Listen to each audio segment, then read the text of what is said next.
You know, Chiefs played a very bad game this game. Chiefs did not look good at all.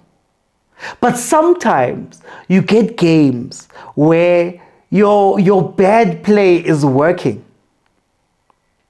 And it just so happens to be Stellenbosch. In the last 6 games that Chiefs has played Stellenbosch, they've won 5 of those games. And I don't think it's because they're outplaying Stellenbosch.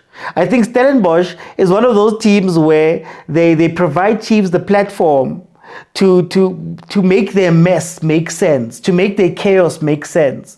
You know, Stellenbosch is a team that understands chaos. They control chaos. They know that, okay, we're going to sit back, we're going to hit you on the counter. Devin Titus is running that way. Barnes is running that way. De Jong is running that way. Cupido is running that way. Your defense is in 6s and 7s, and now we can score. It's a team that does that. But it's the only team that's uniquely structured to make Chiefs look good.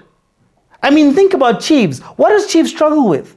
Chiefs struggles with playing the ball up. We saw it today. The moment you saw a midfield that has Cele, Nkosimpile Ngcobo and Hoodoo, you know 2 things. Number 1, if Cele is a very influential player, what's going to happen is that Cele is not going to be able to turn and be influential from that space because he also has to be the defensive midfielder. So now his job is to stick in that spot and to make sure that he's got defensive duties that are taking his mind. So the only thing he's doing really is playing the back pass back to Aiden, playing the back pass back to Cross, right? You know that Nkosimpile Ngcobo and Mdu are not going to come back. They're not going to come back and fetch the ball. And if you watch that first half, all Stellenbosch was doing was keeping in their shape, looking at Chiefs and saying, okay, try play the ball through us. Try play the ball through us while we press you. We're going to half press you and set those pressing traps so that I force you to try play a long ball through. If you watch that game, Stellenbosch was winning the ball very high up and putting Chiefs under pressure from that point.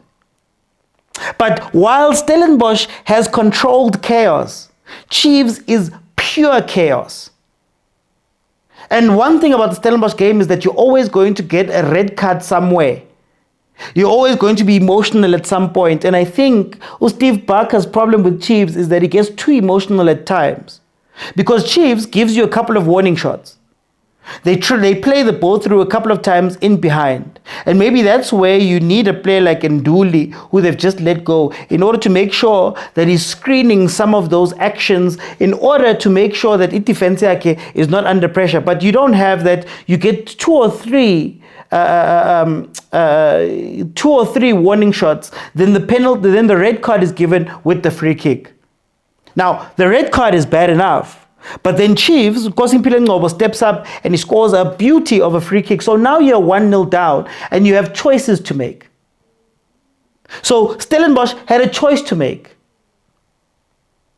Coach decided that he was going to try get the goal back as quickly as possible. There was a desperation in the way that he moved. He disconnected the defense with the attack. They had no midfield in the second half, on top of the fact that you don't have Nduli. But in any case, they don't have that, and they started piling players forward. But the reason why I say that this works great for Kaizer Chiefs is that Kaizer Chiefs then didn't have to worry about trying to build up the ball. They didn't have to worry about trying to find a higher tempo in a game. They were like, oh, Stellenbosch na kichima, natsa konu kichim. And they started playing those balls, long balls, over the top. And when you play with a chaos team, I just spoke about how Stellies likes to put your defense on the back foot. They're coming straight at them. It's 1v1 all across. And now you guys are facing that. Chiefs loves that too. Loves nothing more than running at your defense, knowing that Duba's there, knowing that Ulilepo's on the other side, knowing that Hlongwane is somewhere in the mix. They started putting Stellenbosch under pressure. And again, why I say that maybe psychologically, Coach Barker did not think this through, was that what I would have done was to say, guys, let's slow down the tempo. I know we've hit the post twice. I know we've been attacking, but let's slow down the tempo and make sure that we can frustrate this Kaizer Chiefs team and wait for our moments. But he chose to continue on playing that ping pong ball. And where I give Coach Ben Khalil some credit is that they realized that, oh, these men are 10 men. These men are desperate. Mtetwa, I just need you to come in and take up that defensive responsibility I was speaking about Yaraqele. Mtetwa, I need you to come in and help the defense out to weed out some of the balls that you are winning there just in front of our defense. On top of brilliant play from Aiden McCarthy, brilliant play from Cross. I told you guys about Cross. Don't make Cross a left wing back. Make him a left center back. Keep the three. Allow Munyane to go. Munyane is basically Solomon's. Allow them to go. Cross looked great in a back three where he's not expected to go forward. But in any case, those guys then said, okay, we've swallowed up a little bit of the space. Coach Barker took off De Jong, took off Cupido, which I don't think was the right move to make, especially owing to the fact that Abolisiba and Nku are not quite in the game, right? So they kept Stellenbosch quiet while still taking advantage of those long balls that they were playing out, of the counter-attacking, bringing on Dupree's, Hamba Dupree's football.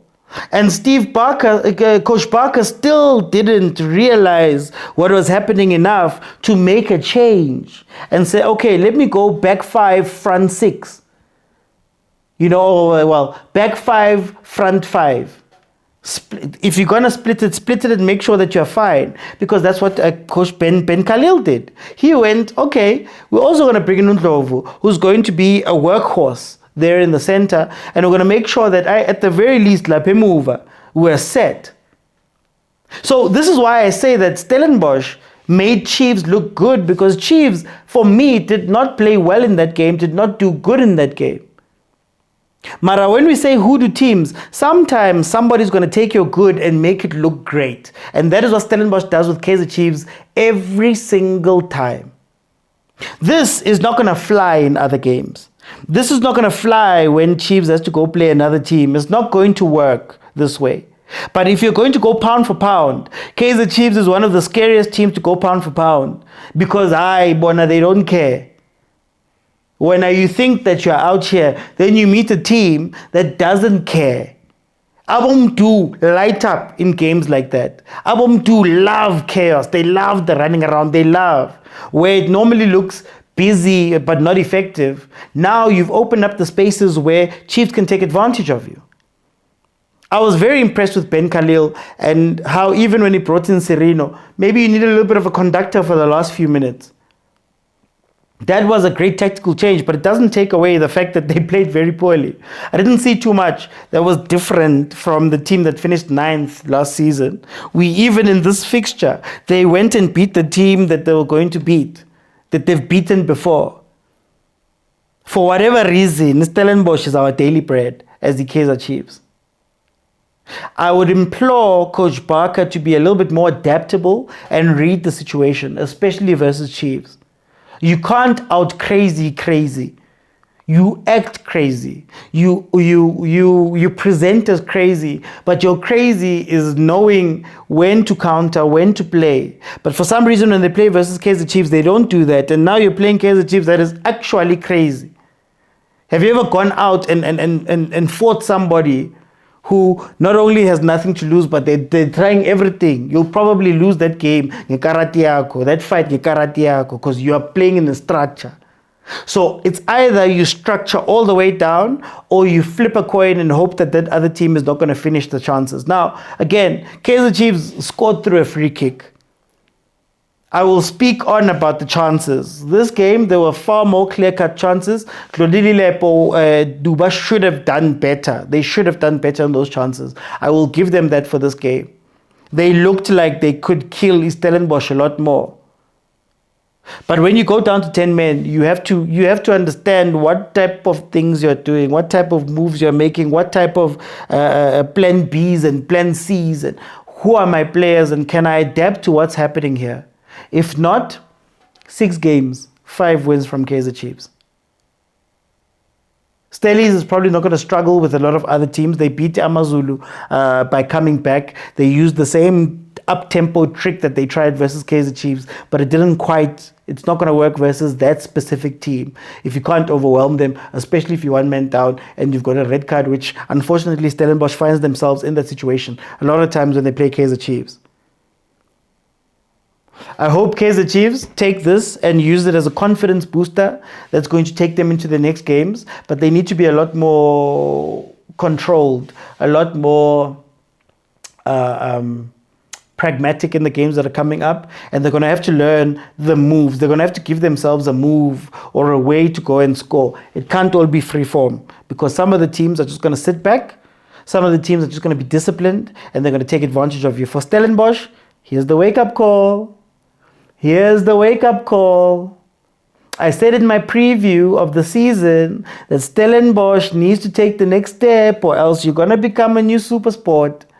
You're going to become a new Cape Town City. You've sold all your players. You're starting from scratch again. You need these 3 points in order to make sure that you make it into the CAF Champions League.